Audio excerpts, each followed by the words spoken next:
Et bonjour à tous, c'est Tristan de la chaîne CryptoRobot.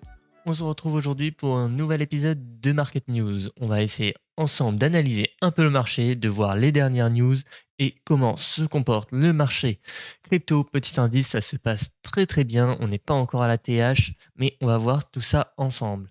Alors, sur Conico, déjà, du coup, on peut voir notre BTC qui est à 64 000. On verra plus tard sur TradingView où est la TH du BTC, mais on est vraiment pas loin. Sur 7 jours, on est à plus 13%, avec l'Ethereum qui suit, le BNB qui suit, Cardano qui a un peu plus de mal, hein, et tous les autres qui ont un peu plus performé récemment, qui a diminué un peu, sauf on peut voir Polkadot. Donc le Bitcoin, on a Uniswap qui se réveille aussi un peu, Chainlink, Avax, la plupart de ces coins. On va les analyser ensemble. Sur 7 jours, qu'est-ce qu'on voit? C'est qu'il y a OKB et KuCoin qui sont en train de bien performer. Si on descend un peu, on voit The Graph qui a un très bon projet, aussi Polygon qui se réveille un peu, SafeMoon qui revient un peu des enfers, Kusama qui est lié à Polkadot, forcément, mais on a aussi par exemple le UOB token, le FTT, le BNB, donc les coins d'échangeurs en ce moment, qui ont également souvent des plateformes, des blockchains, pardon, sont très en vogue, et cette semaine, ce sont vraiment ceux qui ont le mieux performé. Alors, pour vous parler un peu des news rapidement. Donc, on a le premier ETF Bitcoin, hein, qui a été autorisé aux États-Unis. Ça, c'est vraiment ce qui a drive un peu le prix du BTC vers le haut. C'est vraiment une grosse nouvelle, hein. Un ETF, déjà, qu'est-ce que c'est pour ceux qui ne savent pas? C'est un indice, du coup, qui va répliquer le cours du Bitcoin, et ça va, du coup, par exemple, être beaucoup plus accessible pour les institutionnels qui ont l'habitude de travailler avec des ETF. Alors, une news qui va un peu dans l'autre sens, c'est que le procureur général de New York exige l'arrêt des plateformes de lending non enregistrées. Donc, on se souvient par exemple de Coinbase. Il y a eu d'autres plateformes, je n'ai plus les noms exactement, mais tout ce qui propose du lending, c'est-à-dire des taux d'intérêt avec en donnant vos stablecoins, donc tout ce qui est en USDC, etc. Et ben, en ce moment, ça n'a vraiment pas la cote avec la régulation américaine. Je pense qu'ils n'aiment pas trop qu'on puisse proposer des produits d'épargne au-dessus de 2%, donc ça peut se comprendre aussi. Donc une grosse nouvelle pour Binance, et ce qui a un peu drivé d'ailleurs le cours du BNB, c'est que Binance a annoncé qu'il allait allouer 1 milliard de dollars au développement de sa blockchain, la Binance Smart Chain, qui depuis le temps n'a pas proposé énormément d'innovation, hein, depuis qu'elle est sortie, sachant que c'était vraiment une des premières blockchains autres qu'Ether qui a commencé à avoir du volume, etc. Depuis, il y a toujours du volume en ce moment, mais ça, depuis, il n'y a pas eu de coup de folie. Donc Coinbase, hein, qui devient un sponsor de la NBA pour plusieurs années, ça aussi, ça a drivé le cours de Coinbase en bourse. On va en parler juste après sur TradingView, mais c'est un gros partenariat sur plusieurs années. Une petite news un peu drôle, ça que j'aime bien, qui est Satoshi Nakamoto, qui est désormais la 20e personne la plus riche au monde, hein. Donc d'après ses wallets Bitcoin qui n'ont pas été touchés depuis je ne sais pas combien d'années, et ben si ces Bitcoins étaient vendus, Satoshi Nakamoto serait tout simplement la 20e personne la plus riche au monde, mais on ne sait d'ailleurs même pas si c'est une seule personne ou un groupe de personnes. Alors, une autre news côté jeux vidéo, un peu de news qui vont un peu ensemble, c'est Steam, hein, qui interdit les jeux vidéo liés au NFT et à la blockchain. Donc Steam qui se montre un peu réticent à cet écosystème. Donc derrière, il y en a d'autres qui en profitent. Par exemple, Epic Games, qui lui a dit clairement qu'il était ouvert aux jeux blockchain et notamment aux NFT. Et ça a notamment un peu boosté aussi le cours du OS qui se veut un peu le Steam décentralisé. Donc tout ça, c'est des news, hein, qui en général ont drivé les cours des cryptos un peu vers le haut. Donc avant de passer sur TradingView, on va jeter un petit œil aux crypto Fear and Greed, donc notamment le BTC. Donc le BTC qui forcément en ce moment est en extreme grade à 82. On n'est pas loin de son ATH, hein, donc vraiment c'est la folie. Et si on regarde un peu l'évolution sur un an, ce qui est marrant, c'est que ça l'a fait à peine 20 jours. Donc comme vous le voyez, le 30 septembre, on était en extrême fear, donc à 20 de l'index. Donc c'est vraiment là, en 20 jours, ce qui s'est passé, c'est vraiment la folie. Donc, si on regarde rapidement du coup sur TradingView le BTC, hein, qui exactement voilà en 20 jours depuis voilà le 30 septembre, c'est cette date-là, qui a déjà fait plus 55%, hein, donc vraiment ça se passe très bien pour le BTC. On va d'ailleurs, avant d'analyser le BTC, regarder un peu sa dominance qui remonte forcément en flèche, mais qui n'est toujours pas très haute, hein. Attention, je vois quelques analyses en mode la BTC dominance est très haute, etc. C'est faux de dire ça, hein. Elle est actuellement à 47, donc à 47%, sachant que le plus bas était seulement à 40, hein. Pour vous dire, hein, une BTC dominance qui remonte, ça serait possiblement du coup une BTC dominance à 60. Autant dire encore plus 25% par rapport aux altcoins. Donc si c'est la période du BTC en ce moment, attention à vos portefeuilles en altcoin qui risquent un peu de sous-performer le marché. Donc on n'a pas encore fait un ATH sur le BTC, mais par contre on a fait un ATH sur le total crypto market cap. Comme vous voyez, l'ATH était autour de 2,54 et on a fait une mèche autour de 2,58, 59. Donc, on a pété notre ATH sur le total market cap des cryptos qui représente aujourd'hui plus de 2,5 trilliards, hein. C'est vraiment énorme. On a parlé un peu dans les news précédemment de régulation, etc. Ça va devenir de plus en plus dur de réguler quelque chose comme ça qui pèse aujourd'hui plus de 2500 milliards. Donc autant vous dire que bonne chance pour les régulateurs et j'aimerais pas être à leur place, en tout cas si ils veulent s'attaquer au Bitcoin. Donc on va revenir sur le BTC. Hop, hop, hop, où est-ce qu'il est caché? Ici. Et pour commencer un peu notre petite analyse, donc on a notre RSI, hein, comme vous voyez ici, on avait par exemple là une petite divergence qui s'est bien concrétisée hein, par une petite baisse, mais on est reparti assez vite et en ce moment c'est vraiment propre, même si attention à vous, forcément on est très vertical, hein, mais en ce moment on est vraiment sur un seuil où on est à l'ATH, c'est-à-dire que personne ne veut vendre, hein, parce que personne ne voudrait rater le break de l'ATH, mais personne non plus ne veut acheter, personne ne veut acheter tant que l'ATH n'a pas été pété. Donc on risque de rester un peu dans cette période un peu de flou, on est autour de l'ATH, on va faire des petits rebonds, et dès que ça va péter, si en tout cas l'ATH pète, hein, on risque d'avoir des gros volumes et ça risque de repartir vers le haut. Et pour pour un nouvel épisode vraiment de Bull Run, jusqu'où ça ira, peut-être jusqu'aux 100 000.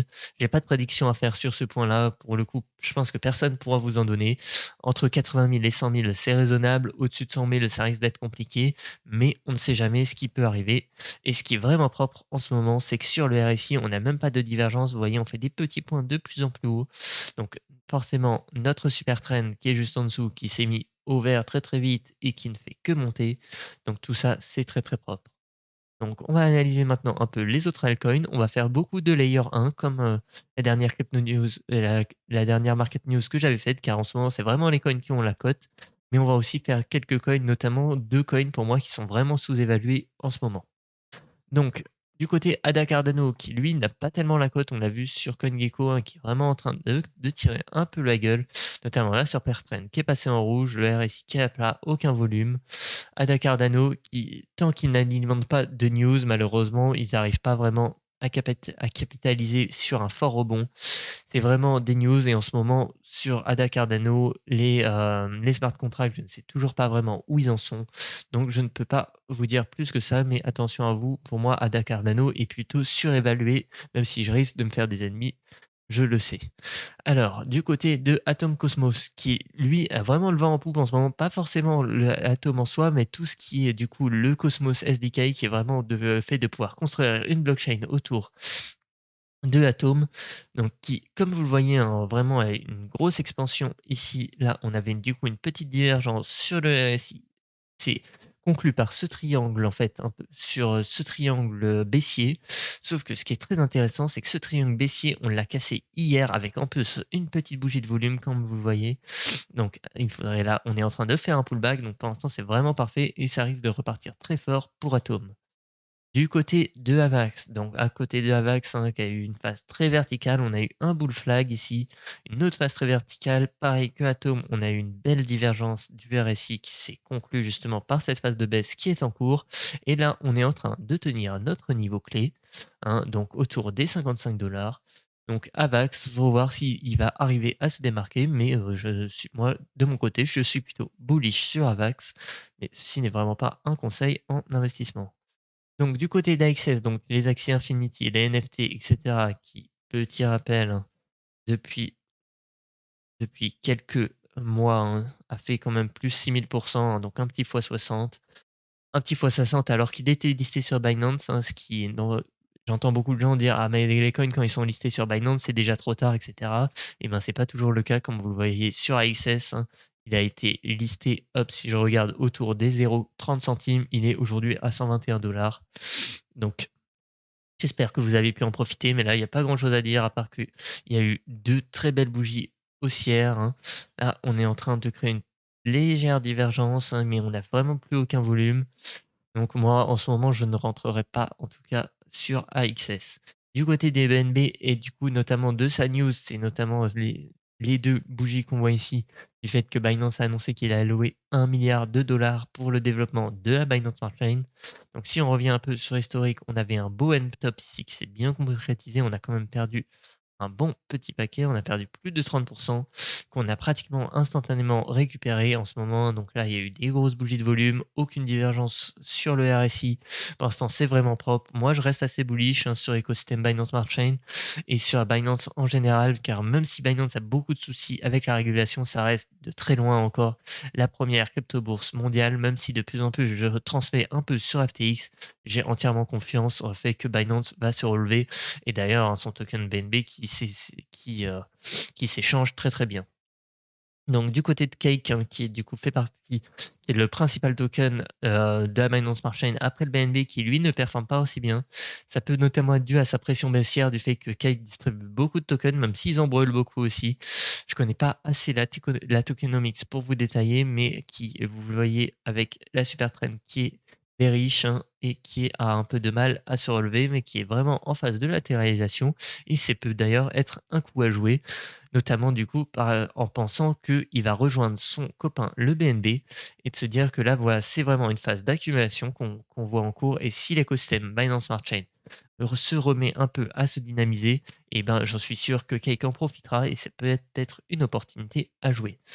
Je vous ai parlé de Coinbase qui faisait un partenariat avec la NBA, l'action Coinbase qui s'évalue vraiment bien en ce moment. On a pris pratiquement 20% en 7 jours, en une semaine. Donc pour une action, c'est vraiment la folie.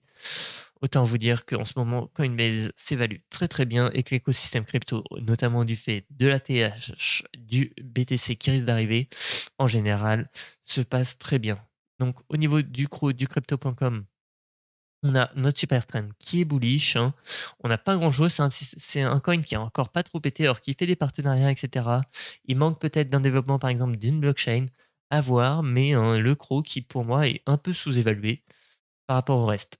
Par contre, un token qui est sûr, ça pour moi, il n'y a même pas de doute, et je pense que je ne suis pas le seul à dire et sous-évalué, c'est le Curve, hein, qui est très largement sous-évalué, qui est encore très faible aujourd'hui.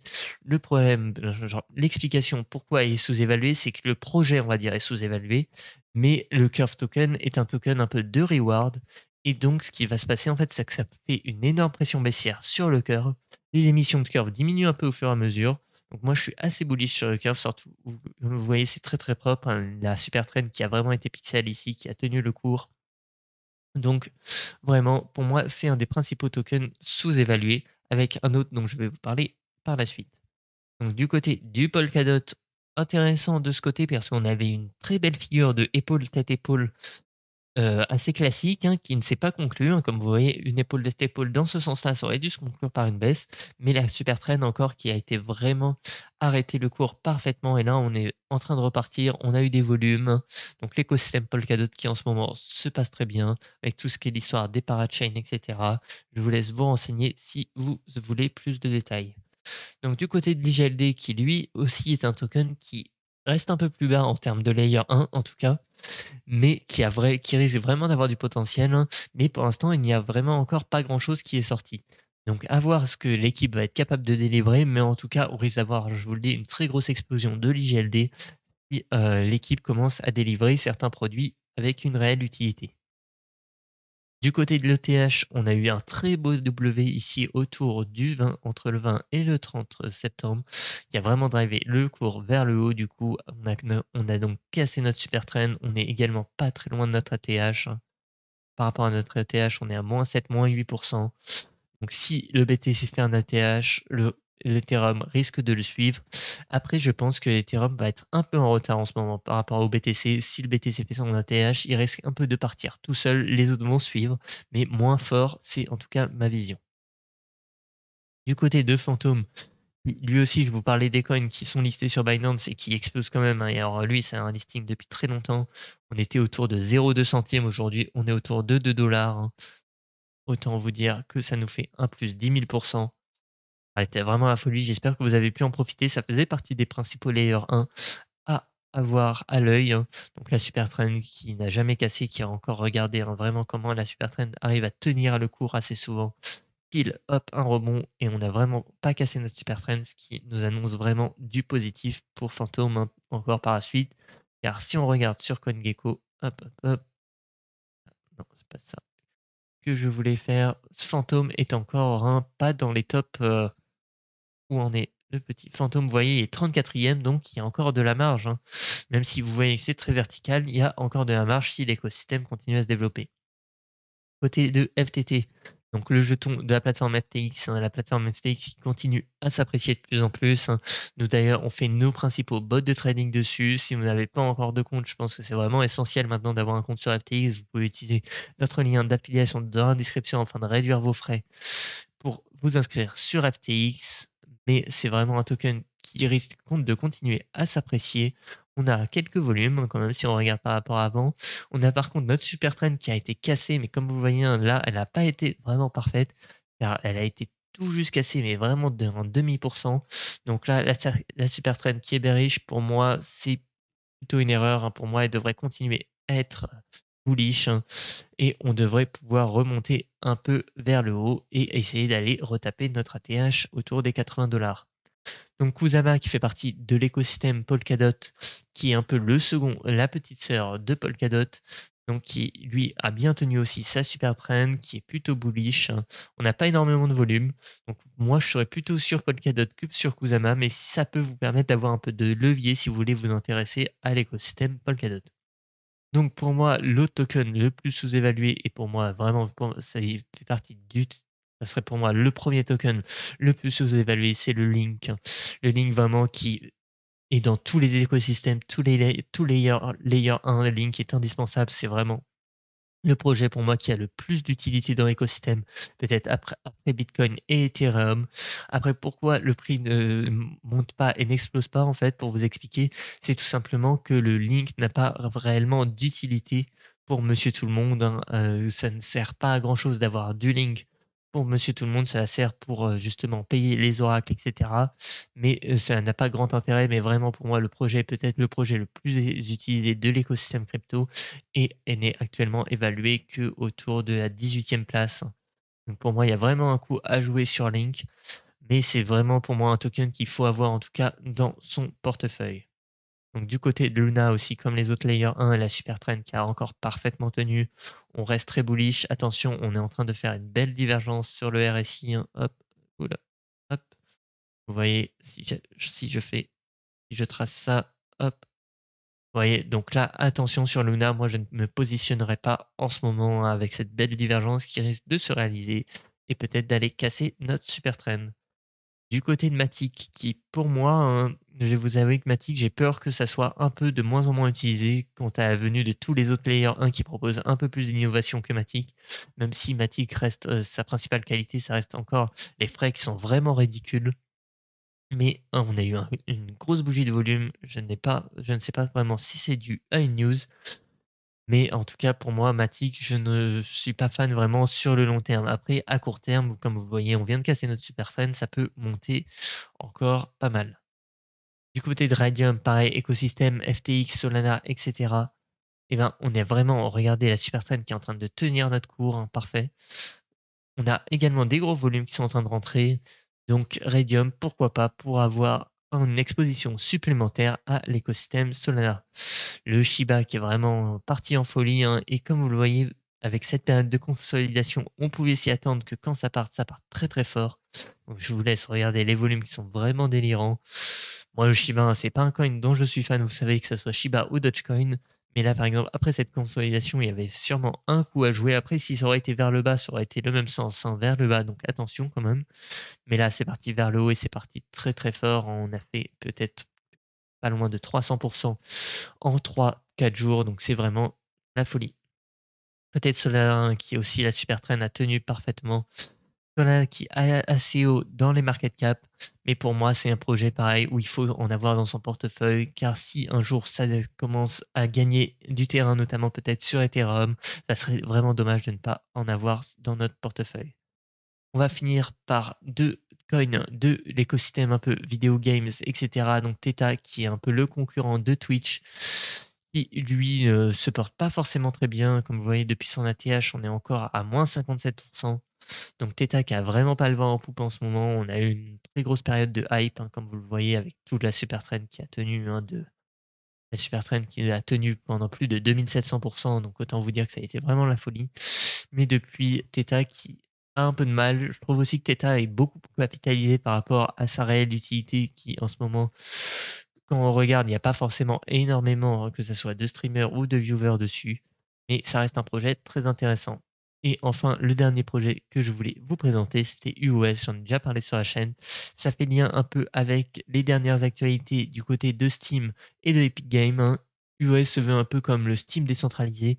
Et comme vous voyez, à l'annonce que Steam allait arrêter les NFT, il a pris pratiquement 70%, hein, en 2-3 jours. Ça a été une grosse bougie qui est en train de se reperdre un peu, mais du coup avec ces bougies on a quand même cassé notre super trend, hein, donc ce qui est une bonne nouvelle. On a eu des volumes, on n'a pas de divergence du côté du RSI, donc moi je ne vois pas pourquoi le UOS ne monterait pas, et c'est vraiment pour moi un très beau projet à surveiller de près.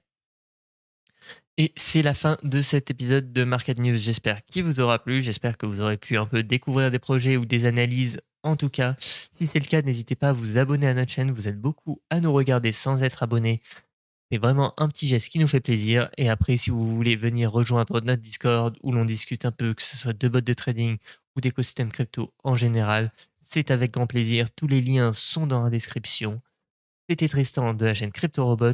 Je vous souhaite à tous une très bonne journée.